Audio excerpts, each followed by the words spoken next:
বাবা, তুমি কি আমাকে রুটি পানি খেতে দিতে পারবা? হ্যাঁ বাবা, অবশ্যই আমি নিয়ে আসতেছি। নেন বাবা।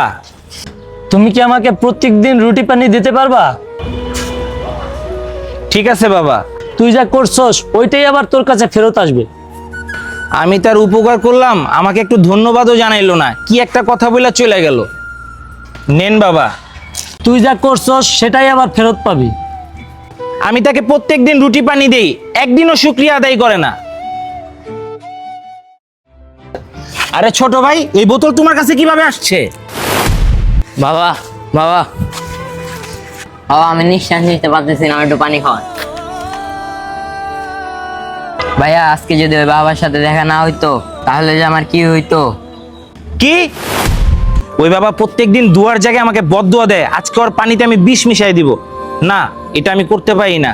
এত বড় অন্যায়, এত বড় পাপ আমার দ্বারা হবে না। বাবা দাঁড়ান, আমি আপনাকে প্রত্যেকদিন রুটি পানি দেই, আপনি আমাকে ধন্যবাদের জায়গায় এইগুলা কি বলে যান? এটার মানে কি?